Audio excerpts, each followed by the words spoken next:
A black coffee, thanks. No sugar. I'm sweet enough as it is.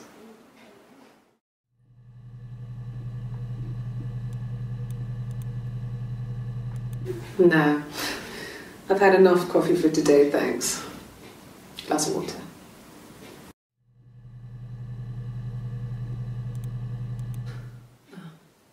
Coffee, I guess. Milk and sugar.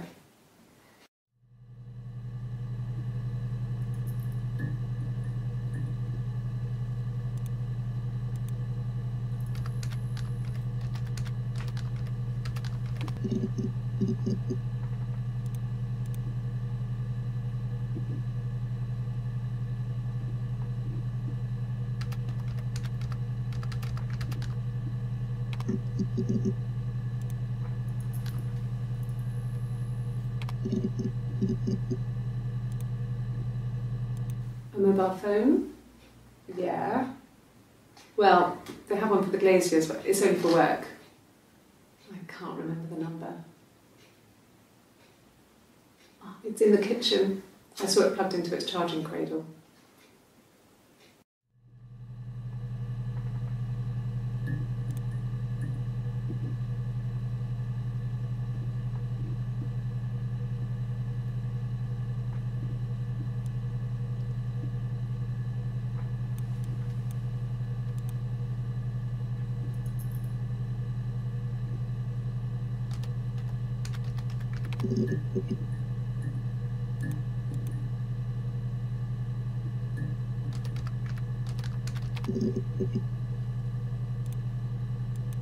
Nothing else happened that night. We talked, then I said goodbye. Then next week I was singing in the bar again, and there he was. And again the next week, he offered to buy me a meal. I told him I had already eaten, and so we got chips and ate them on the beach instead. When we said goodbye, he asked me to kiss him. Romantic.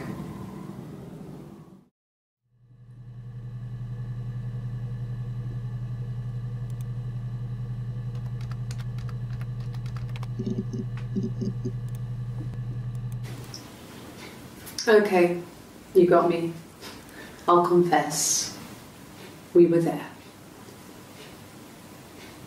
It was a dirty weekend. Simon was going to expense it, pretend it was a business trip. I used a made-up name. We stayed at the hotel, had room service, didn't leave the room, had a great view of the river, and you could hear the church bells. Like you said, it was very romantic.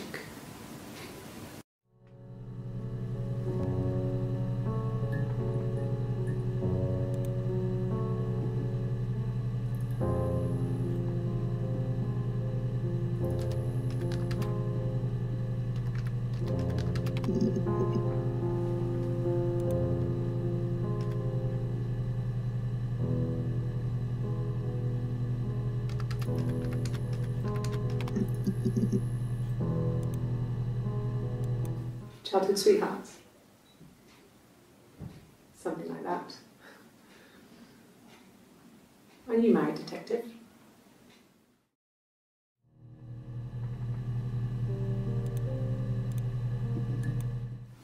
No, it's okay. The other detective has just gone to get me one.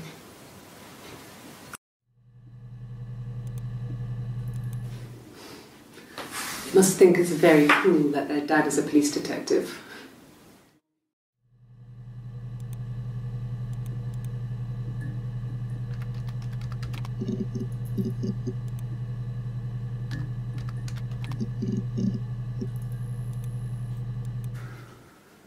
We couldn't afford our own place. Simon dropped out of school, went full-time at the Glaziers.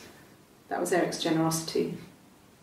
We moved in with his mum and dad. They had a spare room for us and the baby, if it came. It was a nice change, time to myself, living there for those months, full of hope.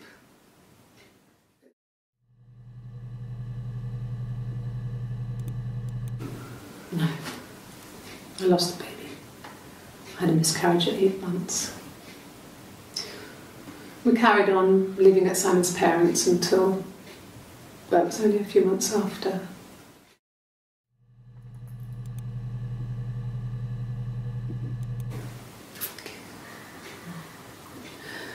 It was after dinner.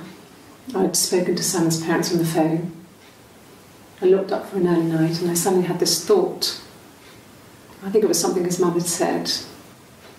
She'd been speaking about old stuff, sad stuff, about when we lived there, about the baby. There's some boxes in the cellar, nursery stuff we never needed, and I never had the heart to throw out. And I suddenly remembered that when I'd looked down there the week before, those boxes, that pile was in the wrong place. I went cold all over. I went down there with a torch and went straight to the back, and that's when I saw the bin bags. Pulled them open, saw the body. I screamed, and that's when I called the police.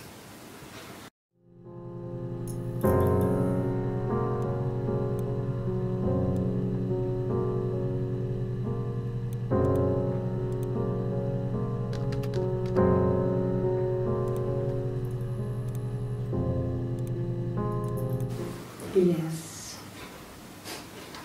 It was a shock to him. I mean, we never thought it was possible.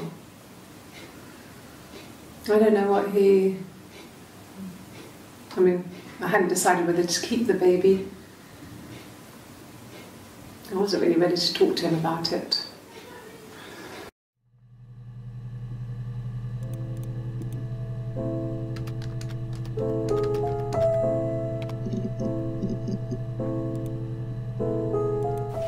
Then my parents died. It was the worst year of my life. A miscarriage and then my parents. Yeah. They'd gone to bed feeling ill, thinking it was flu or something. The neighbour called me, I had to use my key to let them in. We found them dead in their bed.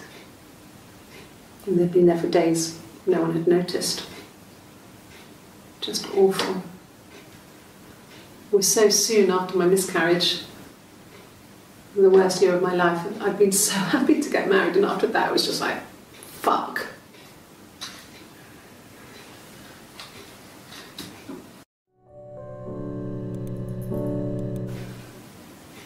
Yeah. I mean, I was infertile. Thought I was. They told me I was infertile after the miscarriage because of complications.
bruise. I have a really fast metabolism, so stuff like that just comes and goes. I don't know if there's much more that I can tell you that I haven't already told the other policeman. I found the body.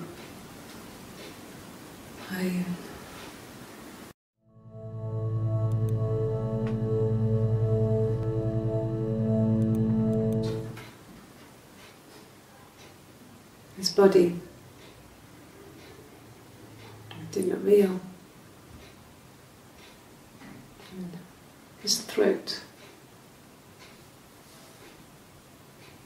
It looked like his throat had been cut.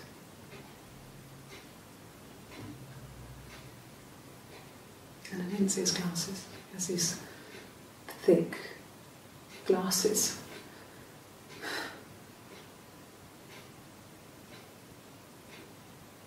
He doesn't always wear.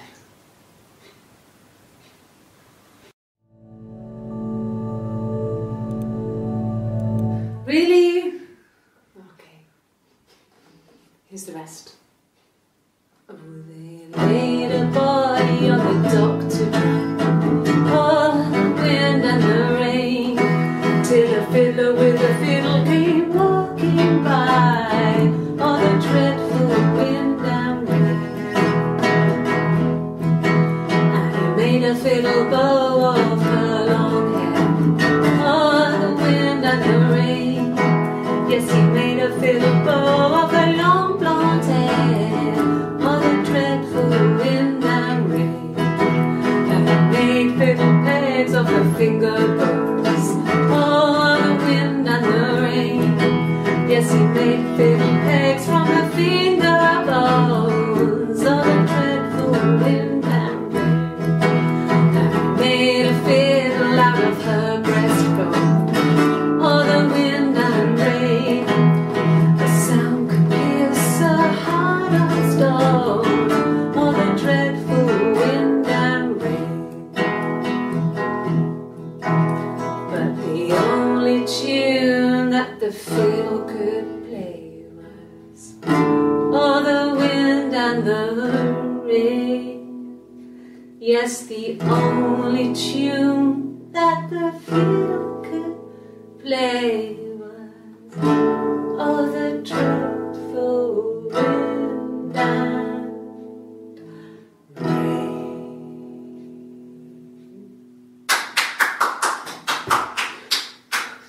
Anything you sing may be used as evidence against you.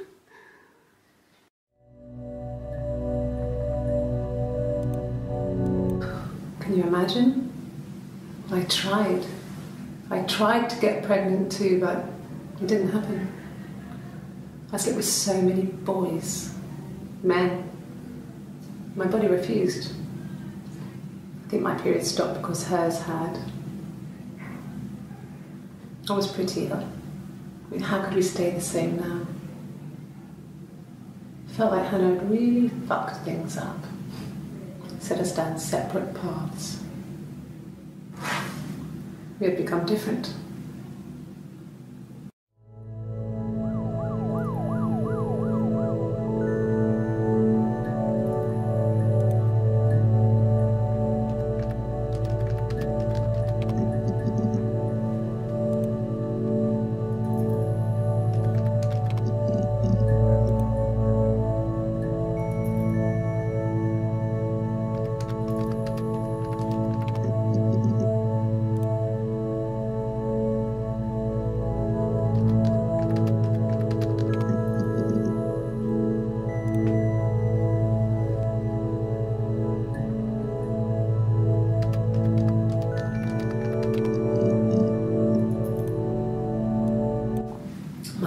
Never had any reason to notice. They were always busy. If Hannah was eating a lot, they didn't mind. She didn't put on any weight. That girl has a healthy appetite. If they heard us talking in the attic, they just thought it was Hannah playing one of her games, and that Eve was our imaginary friend. Once, she was already up and dressed and ready to go to school, and I snuck down for a piss. Mum saw me in my underwear, she went mad. Get dressed this instant! So I ducked into our bedroom And seconds later, out came Hannah, dressed and ready. My mum was amazed.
Fairy tales.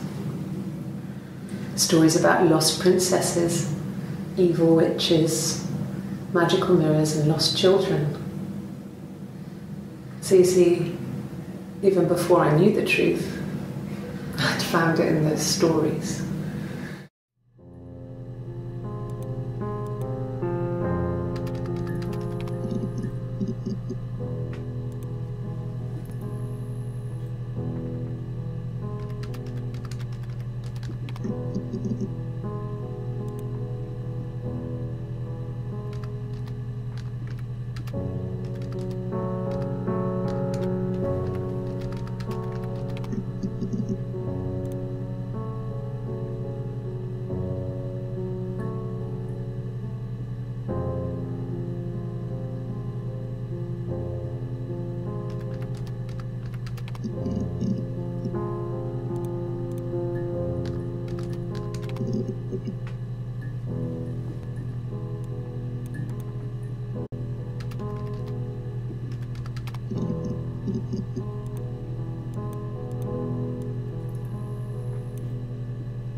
No. I'm not sure what strange would be, but he hasn't been acting odd. He's been busy at work, but nothing too stressful.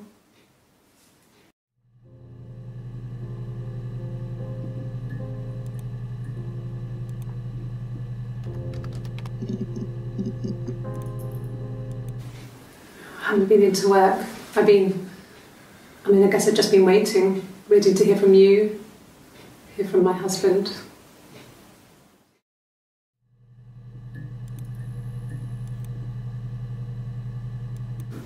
Yeah, when I was at school. I worked part-time in the front shop. It was sort of an extended family thing. My dad used to work there, my mum worked there before I was born. I took care of paperwork, filing, typing out invoices, that kind of thing. It was a good job for a girl back then. I didn't work a till or anything though. I was quite shy, so I wouldn't have liked to have worked a till.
What did your wife do?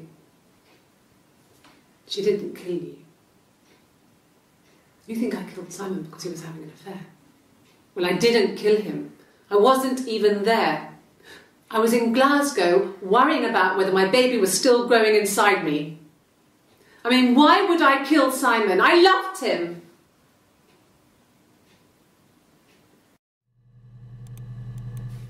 I mean, what if they were crazy?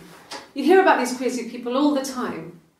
I mean, why would anyone who knew Simon want to kill him?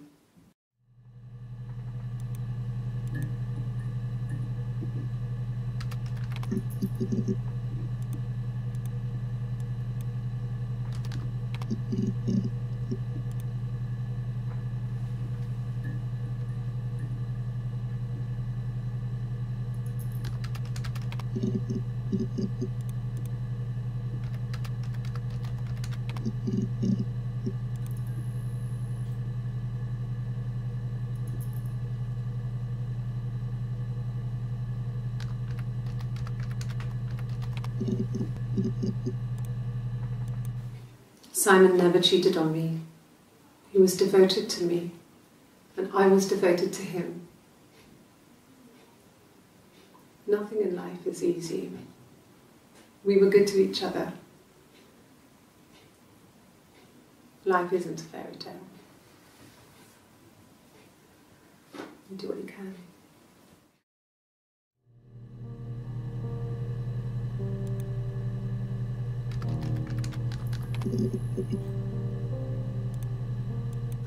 No, I have never been unfaithful. I've never cheated on Simon. Have I ever cheated on Simon? You asked that question yesterday.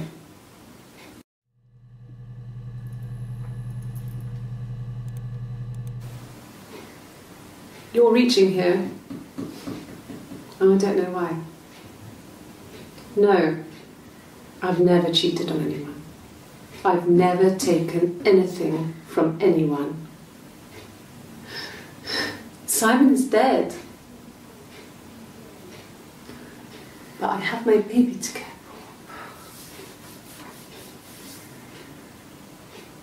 for. Why are you trying to make me sad? Why are you so obsessed with sex and affairs? You cheated on your wife.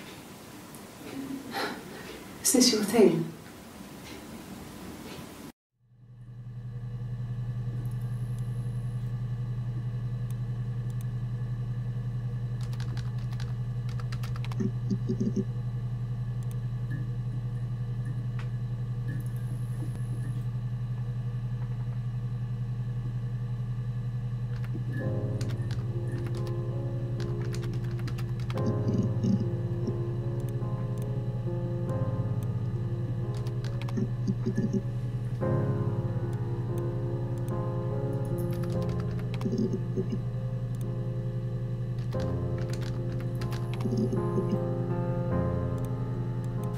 So, our sex life is probably fairly average for a couple after 10 years of marriage.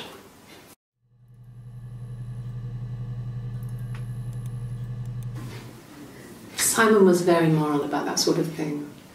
He wouldn't just walk out there and sleep with anyone. He wasn't that kind of guy. He took his marriage very seriously.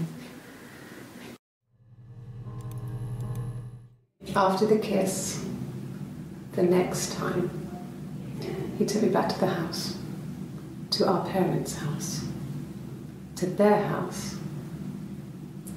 So, it was definitely him. I sometimes think he wanted to get caught to prove to himself that we were different people. He told me about his marriage, told me how his wife was completely different to me. I almost burst out laughing.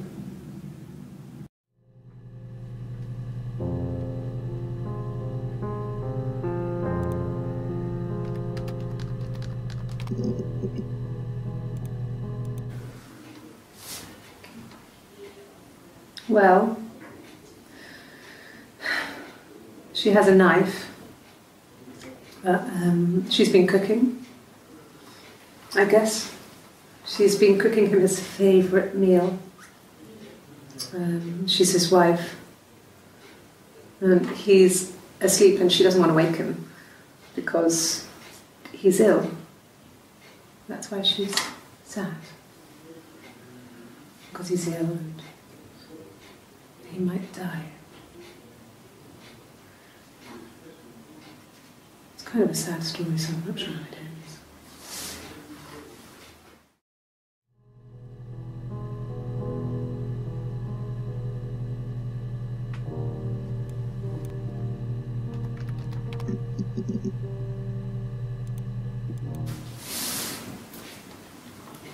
She's crying, I guess. She's sad because she thought she saw her husband with another woman.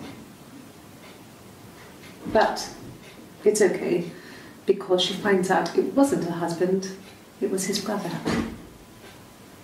And so it's fine.